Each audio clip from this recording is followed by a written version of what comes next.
Okay, so what you want to do is bring in your document into Illustrator. Look, it's probably easier bringing it into Photoshop and then cutting out all the pieces that you want, but for these purposes, that's all we're doing.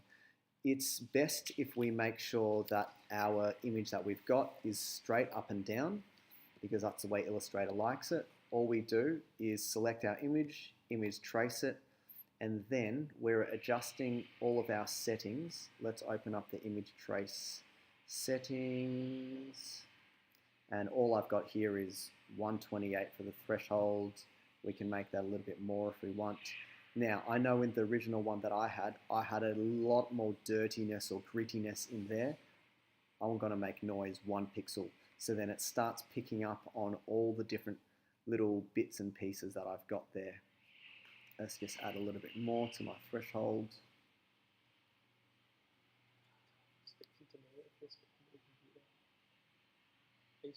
No, I'm speaking to the computer.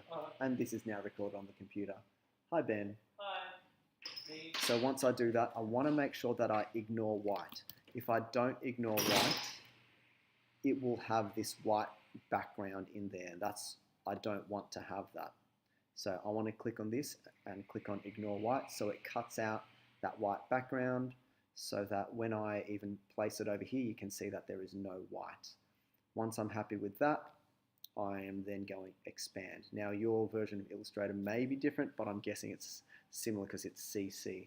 Okay, now that we've got this is where the fun part happens. We are grabbing whichever one that we want. So let's say I want this particular piece. So I'm just going to use this. I'm going to deselect. I'm going to select all of this stuff. Now I actually grabbed this one as well, so I'm going to do it from the other side. I'm going to select all of that. I'll copy that, move over, I'll paste it. Now, if I look in wireframe mode, I can see that I've got a whole bunch of these things going on. What I want to do is select it. I can close image trace now. And in my pathfinder, I want to make sure that it is united. So I click all of that. Then I also go object, compound path, make. Don't worry why, you just need to. We're going to go to our brushes. I'm going to create a new brush. It's going to be an art brush. I click OK. I'm going to make sure that it scales proportionally, and I want to change my width to be pressure sensitive for my tablet, and you've got a tablet as well. So if I press hard, it's going to be 100%. If I press a little bit light, it's going to back off to 1% of what this is. Also, we want to make sure our method here is tints, and we've got to make sure that this arrow is going down, and this overlap it's going to adjust the corners for us. And click OK. Once that's there, we can deselect. I'm going to grab my brush, and then I'm just going to draw, and it's selected that brush. So then we can select this, and I can say that needs to be 0.25 or whatever else, and it adjusts it accordingly. Don't know why my mouse is doing something really weird there. But let's say we have this.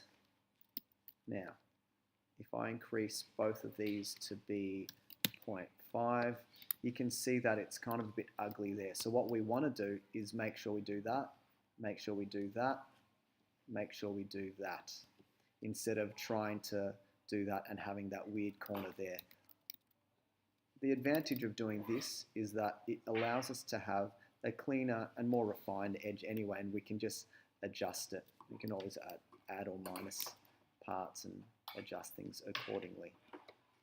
Now, if we want this stroke to be the same as this one, well then all we got to do is just change it here. So maybe that's 1. Maybe I will flip this around so that it comes in here, and I'm going to change the direction, and that one is going to be, say, 3 instead, right? So now we're really talking. And then say this one needs to be nice and light.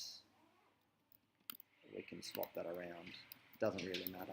All to say that once we've got all our textures, it's really easy. So we can do the same thing. I can copy this one over here, copy, paste, make sure that I combine it all. I then make a compound path make. I then go to my brushes, new brush, art brush, making sure it's already selected so it knows what to make the art brush for. I go to pressure, change that to 1%, overlap, change that to tints, okay. And the next time I create something, it is now there. So we can do the same thing, be there, whatever. Cool. So once you have done that, you might want to save your brush library as well so that you can access it later on. Save it to a place. It'll ask you where to save it. I always like saving mine somewhere else so that if I need to copy and paste it, I don't need to trundle through wherever all this is on my computer. And then that is it. And once you go to your actual work, so let's say right now I open my brush library and I add my previous brushes to here that I've created. What I'll do is actually save this library. I can then go here, I'm going to overwrite my brushes, replace. Then if I go back to my file that I've got, which is this one here, I can then just say open brush library, JC brushes, and it'll be there. So the ones that I created before was one of these ones, making sure you don't have two things on there. I'm going to click on this, click on that, it makes that. I can adjust it, 0.25. Again, if I don't like that sharp corner there, I can always just do that and then finish it off there. And it doesn't matter that it's a little bit imperfect, it just adds to the quality there. So there you have it.